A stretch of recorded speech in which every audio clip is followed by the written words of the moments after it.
स्वागत है मित्रों। आज जो पार्टी से संबंधित वीडियो है वह है भारतीय संसद। और भारतीय संसद में राज्यसभा के बारे में हम समझेंगे। लोकसभा पर एक वीडियो दे चुका हूं आपको। अब देखिए, ये क्रम जारी है। पॉलिटी के वीडियो जा रहे हैं आपके पास। आप इसका लाभ ले सकते हैं। चैनल को सब्सक्राइब करके नोटिफिकेशन प्राप्त करके आप वीडियोस को निरंतर देख सकते हैं। आपकी तैयारी क्रम से हो जाएगी। पीडीएफ भी इसका आपको टेलीग्राम में मिल जाएगा, जिसका लिंक मैं डिस्क्रिप्शन बॉक्स में डाल देता हूं। और पॉलिटी के प्लेलिस्ट का भी लिंक डिस्क्रिप्शन बॉक्स में मिल जाएगा आपको। अगर आप और भी वीडियोस देखना चाहते हैं, समझना चाहते हैं, तो आप वहां से जाकर के देख सकते हैं। चलिए शुरू करते हैं। राज्यसभा का प्रावधान किस अनुच्छेद में है? तो राज्यसभा का जो प्रावधान है संविधान में वह है अनुच्छेद 80 में। 80 से शुरू होता है। ठीक, नेक्स्ट। संसद का उच्च सदन किसे कहते हैं? देखिए, लोकसभा वाले वीडियो में बताया था हमने कि लोकसभा को निम्न सदन कहा जाता है और राज्यसभा को उच्च सदन कहा जाता है। संसद का उच्च सदन या अस्थाई सदन। ठीक, अस्थाई सदन या उच्च सदन। राज्यसभा को अस्थाई सदन इसलिए कहते हैं कि राज्यसभा कभी विघटित नहीं होती। लोकसभा तो 5 साल में अगर वह पूरे अपने कार्यकाल सफलतापूर्वक पूरा करे तो 5 साल में विघटित होगी, लेकिन राज्यसभा कभी विघटित नहीं होती। यह एक अस्थाई सदन है। ठीक, नेक्स्ट। राज्यसभा के सदस्यों की अधिकतम संख्या कितनी हो सकती है? हो सकती है। ठीक, तो राज्यसभा के सदस्यों की जो अधिकतम संख्या है वह अभी तक जो व्यवस्था है उस अनुसार 250 हो सकती है, जिसमें 238 सदस्य राज्यों से चुने जाते हैं और 12 सदस्य जो होते हैं वह मनोनीत किए जाते हैं, जिसके बारे में अभी हम आगे बताएंगे आपको। ठीक, नेक्स्ट। राज्यसभा के कितने सदस्य राष्ट्रपति द्वारा मनोनीत किए जाते हैं? इन्हीं 12 सदस्यों की बात अभी हमने किया। ठीक, राज्यसभा में राष्ट्रपति द्वारा 12 सदस्य मनोनीत किए जाते हैं। 12 सदस्य। और ये सदस्य कैसे होते हैं? जो विज्ञान के क्षेत्र में, साहित्य के क्षेत्र में, कला के क्षेत्र में या समाज सेवा के क्षेत्र में विशेष ख्याति प्राप्त होते हैं। ठीक, ऐसे ही 12 सदस्यों को राज्यसभा में राष्ट्रपति द्वारा मनोनीत किया जाता है। ये निर्वाचित नहीं होते हैं, इसलिए ये राष्ट्रपति के चुनाव में भाग भी नहीं लेते, क्योंकि ये निर्वाचित नहीं होते। Next question. वर्तमान में राज्यसभा के सदस्यों की संख्या कितनी है? तो वर्तमान में राज्यसभा के सदस्यों की संख्या 245 है और 233 सदस्य भी राज्यों से निर्वाचित होकर आ रहे हैं और ये 12 सदस्य हैं जो राष्ट्रपति द्वारा मनोनीत होते हैं। नेक्स्ट। राज्यसभा के सर्वाधिक सदस्य किस राज्य से आते हैं? तो चाहे राज्यसभा हो और चाहे लोकसभा, सर्वाधिक सदस्य भेजने का जो सौभाग्य है वह उत्तर प्रदेश को प्राप्त है। ठीक, लोकसभा के 80 सदस्य और राज्यसभा के 31 सदस्य उत्तर प्रदेश से राज्यसभा के 31 सदस्य निर्वाचित होते हैं। नेक्स्ट।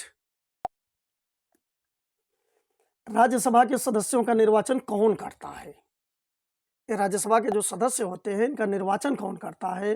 तो राज्यों की जो विधानसभाएं हैं उनके निर्वाचित सदस्य। अब ध्यान दीजिए, राज्यों की विधानसभाओं के जो निर्वाचित सदस्य हैं, जो जनता द्वारा चुन करके आते हैं, वे ही राज्यसभा के सदस्यों का निर्वाचन करती हैं। जिस प्रकार से आपने देखा कि राष्ट्रपति के चुनाव में संसद के और राज्यों की विधानसभाओं के और जो केंद्र शासित क्षेत्र हैं दिल्ली और पुडुचेरी के विधानसभाओं के निर्वाचित सदस्य भाग लेते हैं। अब उपराष्ट्रपति के चुनाव में कौन भाग लेते हैं, यह आप कमेंट बॉक्स में बताइए। राज्यसभा के सदस्यों का निर्वाचन किस पद्धति से होता है? तो यह ठीक उसी पद्धति से होता है जिस पद्धति से राष्ट्रपति और उपराष्ट्रपति का चुनाव होता है, यानी आनुपातिक प्रतिनिधित्व प्रणाली द्वारा एकल संक्रमणीय मत पद्धति से। एकल संक्रमणीय मत पद्धति से। अब क्या है आनुपातिक प्रतिनिधित्व प्रणाली, क्या है एकल संक्रमणीय मत पद्धति, इसको जानने के लिए आप प्लेलिस्ट में जाकर के राष्ट्रपति के चुनाव के बारे में विधिवत पूरी जानकारी दी गई है, आप चाहे तो उसे देख सकते हैं। नेक्स्ट, राज्यसभा के सदस्यों के लिए कौन सी योग्यताएं निर्धारित हैं? तो राज्यसभा के सदस्यों के लिए पहली योग्यता वह भारत का नागरिक हो। ठीक, अब यह तो आप सब में पाएंगे। फिर वह पागल व दिवालिया न हो। अब आपने देखा कि यह लोकसभा के लिए भी था।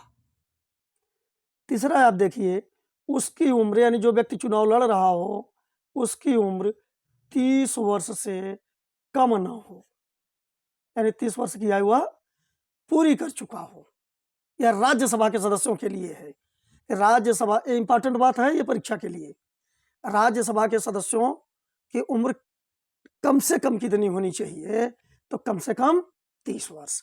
अब लोकसभा के सदस्यों की कितनी होनी चाहिए, ये आप बताएंगे, कम से कम। चौथा है, वह किसी लाभ के पद पर ना हो। ठीक, यानी वही केंद्र सरकार या राज्य सरकार या स्थानीय सरकार के किसी प्राधिकरण में वह किसी पद पर ना हो, इसी को लाभ का पद कहते हैं। ठीक, संसद अगला एक और शामिल कर लिया गया है कि संसद द्वारा निर्धारित अन्य योग्यताएं भी पूरी करता हो, जो संसद निर्धारित करे। नेक्स्ट, राज्यसभा के सदस्यों का कार्यकाल कितने वर्ष का होता है? तो राज्यसभा के सदस्यों का कार्यकाल 6 वर्ष का होता है। कितना? 6 वर्ष। ये भी महत्वपूर्ण है आपके लिए। और लोकसभा के सदस्यों का कार्यकाल कितना होता है, आप खुद बताइए कमेंट बॉक्स में।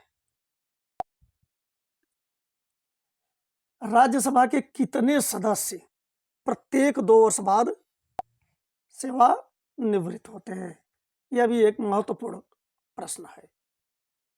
सबसे पहले तो इस प्रश्न में ही एक उत्तर छिपा है कि कितने सदस्य 2 वर्ष बाद सेवानिवृत्त होते हैं, एक प्रश्न यह। दूसरा कि कितने वर्ष बाद इसका निर्वाचन होता रहता है। तो आप यह भी जानते रहिए कि निर्वाचन हर 2 वर्ष बाद होता रहता है, और इसलिए कि 1/3 सदस्य हर 2 वर्ष बाद सेवानिवृत्त होते हैं। क्योंकि राज्यसभा एक अस्थायी सदन है, यह कभी विघटित नहीं होती है, हमेशा चलती रहती है। इसके सदस्यों का कार्यकाल 6 साल का होता है। तो जब 6 साल में इस तरह की व्यवस्था है कि हर 2 साल बाद 1/3 सेवानिवृत्त होते हैं, ठीक, और 1/3 निर्वाचित कर लिए जाते हैं। नेक्स्ट, प्रत्येक 2 वर्ष बाद राज्यसभा के कितने सदस्यों का निर्वाचन हो जाता है?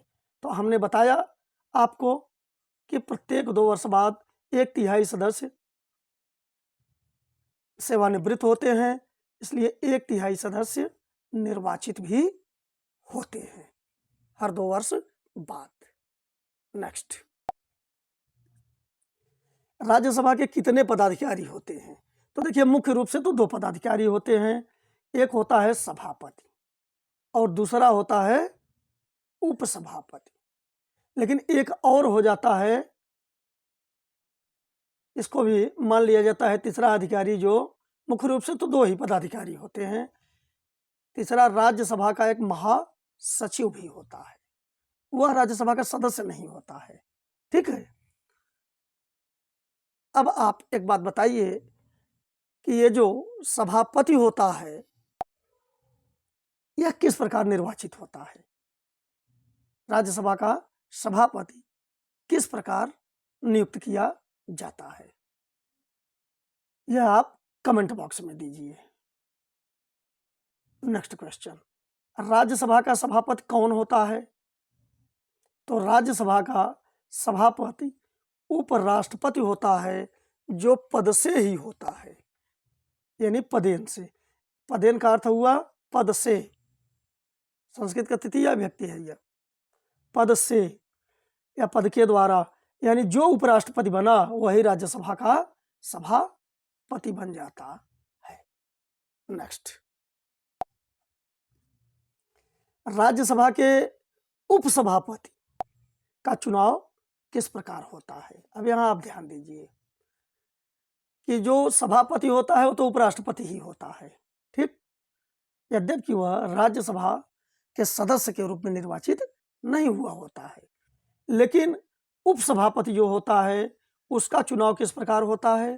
तो उपसभापति का चुनाव राज्यसभा के सदस्यों द्वारा अपने में से ही कर लिया जाता है।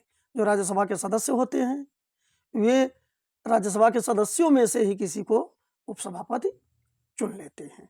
तो लोकसभा में लोकसभा अध्यक्ष और उपाध्यक्ष होते हैं। तो लोकसभा अध्यक्ष कैसे नियुक्त होता है आप बताइए। नेक्स्ट, राज्य सूची में शामिल किसी विषय को राष्ट्रीय महत्व का घोषित करने का अधिकार किसको है? तो जैसे राज्य, हमने बताया था आपको कि 3 सूचियां होती हैं, एक केंद्र की सूची होती है संघ सूची, और एक होता है राज्य सूची, और एक समवर्ती सूची। अगर राज्य सूची का कोई विषय है जिस पर राज्य को कानून बनाने का अधिकार होता है, तो अगर इसे राष्ट्रीय महत्व का बताया जाना चाहिए या बताए जाने की जरूरत है तो ऐसा कौन कर सकता है? राज्यसभा। ठीक, यहाँ आप देखिए इस माने में राज्यसभा अब लोकसभा पर भारी पड़ रहा है। नेक्स्ट, किसी नई अखिल भारतीय सेवा को स्थापित करने का, किसी नई अखिल भारतीय सेवा, यहाँ को होना चाहिए, को स्थापित करने का अधिकार किसको है? ठीक, किसको है? राज्यसभा को। यहाँ भी आप देखिए यह अधिकार लोकसभा को नहीं है, राज्यसभा को है। कौन सा अधिकार? जो अखिल भारतीय सेवा, अगर किसी नई अखिल भारतीय सेवा को बनाना है, जिस प्रकार से आप देखते हैं यूपीएससी लेती है परीक्षाएं, आईएएस हैं, ठीक, या अन्य जो लेती है वो परीक्षाएं, तो ये अखिल भारतीय सेवा के होते हैं। अगर किसी इसी प्रकार के अखिल भारतीय सेवा की जरूरत पड़ी तो यह राज्यसभा उस सेवा को स्थापित कर सकता है, लोकसभा को यह पावर नहीं है। आशा है वीडियो उपयोगी रहा होगा। अगर अच्छा लगे तो शेयर लाइक भी कर दीजिए, सब्सक्राइब कर दीजिए। धन्यवाद।